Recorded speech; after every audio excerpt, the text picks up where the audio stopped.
Well, it's got to be. I mean, from a farmer's perspective, it's got to be a pain in the ass. Every fucking summer dealing with all this shit. Well, but it's just art. It's just art. I mean, just let it happen. I totally get it. Why do they have to make a big thing? They love it because it gives them something to be angry about, and they're angry people to begin with. So they like to get out in their Land Rovers and chase people off their land. They'll drive through the field and make a big mark across the field to chase somebody out in the Land Rover. They get really angry and red faced, and I've just said, well, I've literally stood in front of a farmer and said, you're really red faced right now. Your heart must be beating. Mine isn't. Yeah. They are. I've noticed a few of them because I met a few of them in the barge, and they are. Some of them are just like Farmer Palmer from the Viz comic. Yeah. They are literally get off my land. They want a reason to have a fight or to cause some angst or whatever. I mean, it's a shame because it's art. It's nice. It's let people come and enjoy it. Let people enjoy the countryside. And it's a little bit of crop has been lost, and it's like, yeah, but look what's been gained. It's like also another thing. If they charge people to get in, they'd make more money than they would with the crops alone. Because I'm looking at this picture here, and those little sets of 2 lanes that go through the fields. There's a lot of them. They got the 2 lanes. Yeah, the tram lines that they got going through there. Well, this crop circle will look like if it was flattened out and made into an extra lane, it wouldn't even be enough to fill up a quarter of an extra lane over the course of the whole field. He's only lost 1 or 2% of his crops. He could make a fortune by having people pay to get in. Exactly. Yes, indeed. It is a real shame. But it's and they do so much. They do such a lot of good for people. People find them very positive. I mean, people go into them and they find them healing. They find them in uplifting. I mean, it is as if, and I mean, I take this seriously. I know Matthew disagrees, but it is like there is some kind of intelligence out there which is working its way into the world. It's trying to find a way to communicate with us. I do agree. I do agree with that. Oh, I know you believe there is a supernatural element to these. Yes. Do you believe, even though they're man-made, I mean, the influences on people in the designs that have come along and things that have happened to people whilst making them tells me there's something going on. I mean, it's definitely more than just planks of wood and designs. There's definitely something happening.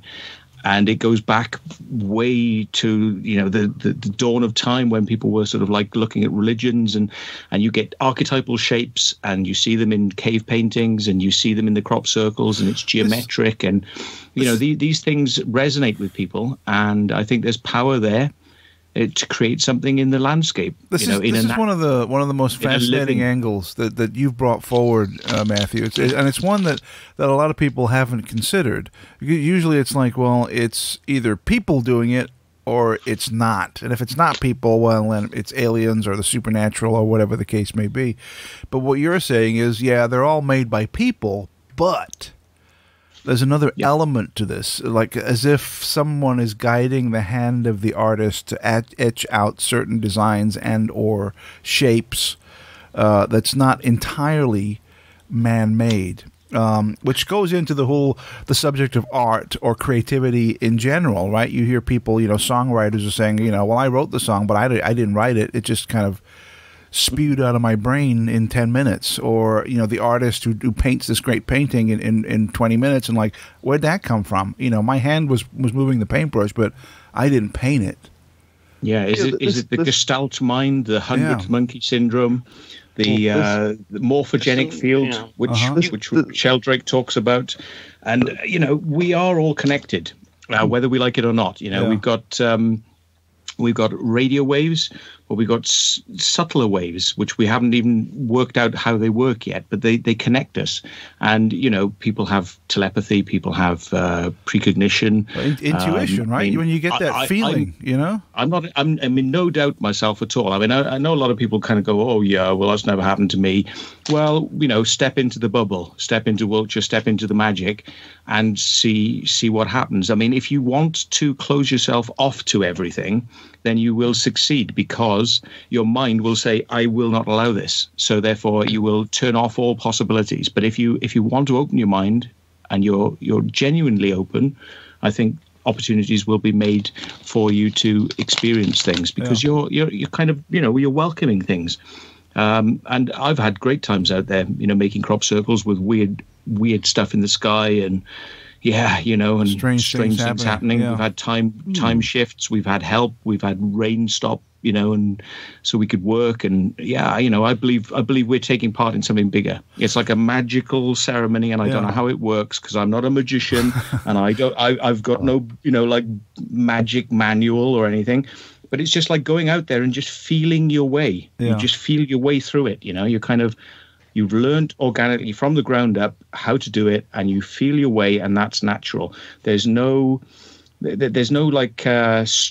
strangeness about it. It feels like it's in tune with the environment, with the hillside, with the landscapes. It's a good thing, and I think this is why we have Stonehenge. We have monuments where people have put things in a special place for a special reason, because there's energies there, or maybe that's where they go to see the special thing, or to open the portal, or speak to the dead, or and these places are special. And I don't think it's. I'm sorry, Niall, you wanted to say something. Go ahead. Yeah, there's still something that bothers me about crop circles, though.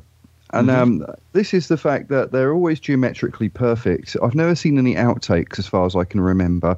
And they all happen around summer solstice. And the problem with that is that the sky only really, in Wiltshire, only goes totally black for 3 hours. And it doesn't even go fully black all night. So there's a very small window of time to do some incredibly complicated designs with a very narrow window of time, no room for error, geometrically perfect shapes. And I don't know. I mean, there's people who claim to make them, but I don't think anyone's ever been seen or that has even been confirmed, apart from by you, Matthew. That's the thing. I've got a big smile on my face whilst you're saying that. Yeah. Yeah. Come and try. I mean, 20 minutes in nighttime conditions with no torchlight, and your eyes will start to adjust to the dark. You will not be able to see perfectly, but you will start to have your night vision will return. Yeah, but my issue is not whether you've got good night vision or not. My is about using the cover of darkness to be anonymous. You've got such a small window of time during summer solstice to do that in. Okay, well, I mean, we've had protection where we've known people are watching a particular part of the field and we're working really close to them, and we thought, well, hey, we can't work there because there's people watching us, but it felt like it was okay to do it, and it felt like we were being pushed to do it. So we kind of went, well, this is crazy, but let's just kind of do it. And we did a crop circle in the craziest place, right in front of a bunch of people who were watching with a telescope, doing sky watching in the same field, a couple of 100 feet apart from them. They didn't see us.